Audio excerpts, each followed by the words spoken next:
欧式快热炉是个啥？北方孩子可能都没听说过，有些朋友也可能正在犹豫中。它和其他取暖器的区别在哪？用起来咋样？有必要买吗？下面就以米家欧式快热炉为例，测完这3个问题，就知道这款产品适不适合你了。首先，如果受不了空调、小太阳、暖风机那种强风吹拂式供暖，这款米家欧式快热炉可以纳入候选名单，因为它是石墨烯远红外共振加热，这种热对流加热辐射的取暖方式，只有凑近的时候才能试着暖风，而且是那种很柔和、松散、摸不着清晰风向的感觉，完全不用担心被吹成老鼠缸。不过话说回来，贴脚线、电油汀也没有风，那该怎么选？这就要看下一个问题。这个快热炉一共是有6档温度可以调，直屏卧室开最大档28度，开机后也就7、8秒的功夫，我就能感觉到变热了。升温也很快，1小时从18度升到了26.1度。但说实话，我个人觉得24度的时候，房间里就已经很暖和了，湿度也还行，体感正合适。再往后就有点受不住了，热得让人又干又燥。我一开始是穿着毛衣进的，到后面直接换成了短袖，连相机都过热罢工了。不过这个温度最后就保持在26度上下，没有冲到预设的28度，但房间四周还是有2处达到了27、28度左右。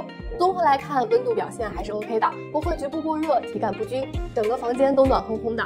北方人亲自认证，跟我家地暖体验感差不多，但是千万要注意离机器远一点。这玩意儿现在就是一个高温火源，用2小时4度电烧起来的。如果按1度电5毛，一天开8小时算，1个月电费大概在240左右。所以客厅这种大面积的地儿就别用它了，也不建议长时间开着。它更适合卧室这种小面积快速取暖，相比电油汀和贴脚线见效更快。比如白天不在家，晚上回来想迅速取暖的上班族。至于担心影响睡觉，不存在的，人耳听不到一丁点声音。分贝仪显示的数值纯是环境底噪 ，IPX4级防水设计，能直接拿到浴室用，而且它还带了一个晾衣架，洗完澡不仅不挨冻，还可以顺手烘毛巾、袜子，就挺方便的。这要是在阴冷潮湿的南方冬天，尤其是在外租房，有些卫生间还没有装浴霸，这个用着就会挺舒服的，不会匆匆忙忙连滚带爬的跑回被窝。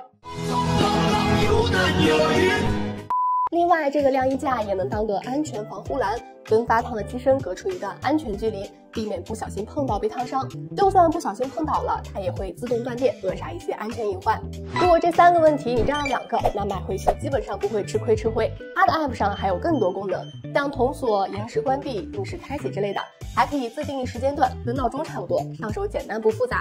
当然也要结合自己的实际生活习惯，比如在家待的时间长短，用的是商电还是民电等等，来最终决定快热炉到底能不能入选你的冬季取暖搭子。